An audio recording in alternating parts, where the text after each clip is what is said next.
Mateus Gouveia e Luís. Para o teólogo Miguel Luís, o problema é não entender a linguagem espiritual desta mulher. Para o profeta Jack, há possibilidade desta mulher ser uma feiticeira.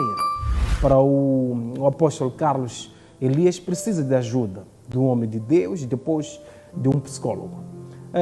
Mateus Gouveia, quando uma pessoa conversa com os mortos, com as pessoas que já se foram, por que associa-se a essa pessoa como uma pessoa que tem demônios, que tem maus espíritos, que precisa da ajuda da igreja?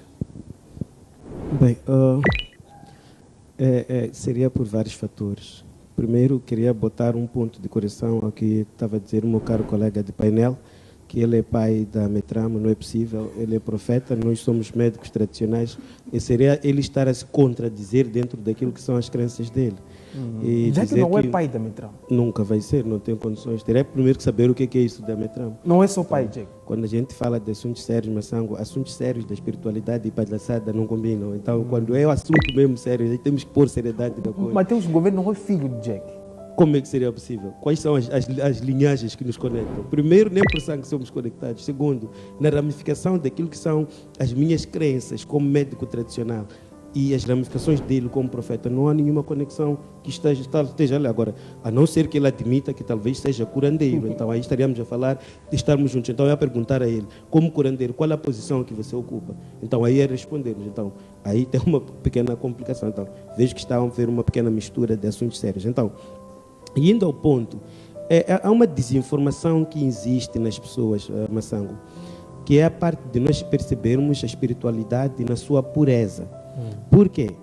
Quando eu dizia previamente que essa conexão, a possibilidade de haver conexão física e espiritual, lá existe.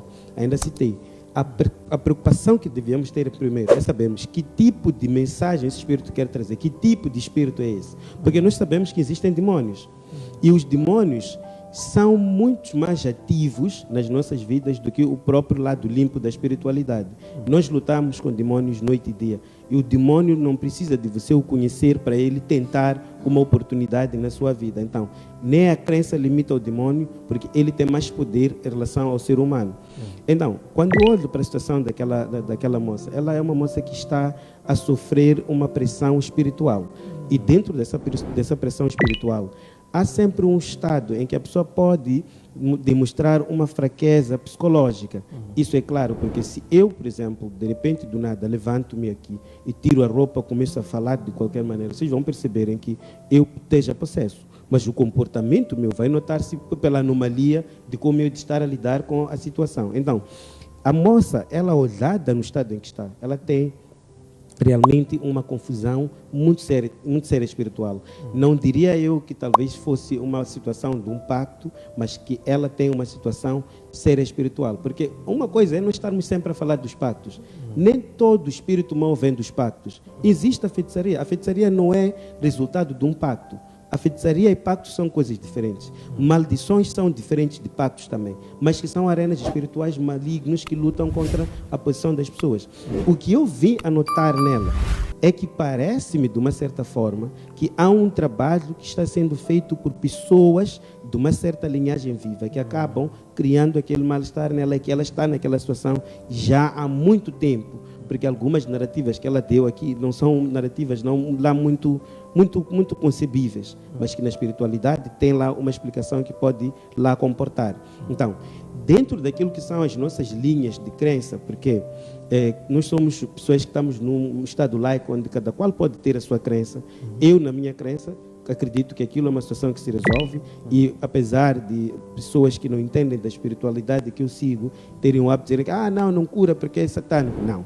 A ideia de um não significa a verdade dos outros. Então, ela pode sim ter ajuda, e aquela ajuda precisa mesmo de ser o mais rápido possível. Se for que os homens de Deus acham-se capazes de pegarem nela e ajudarem e levarem seriamente que aquilo é um problema que precisa mesmo de atenção, o que interessa é a recuperação dela.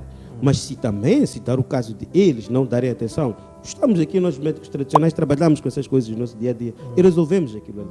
Pode resolver isso? Claro, é um problema espiritual, nós trabalhamos com espiritualidade. num sentido sério. Não é uma questão daquilo que a pessoa para de dizer, que eles não curam porque são das trevas. Isso é uma conversa de pessoas que não têm interação daquilo que é o lado do curadeirismo e do conhecimento espiritual que nós desenvolvemos. Uhum.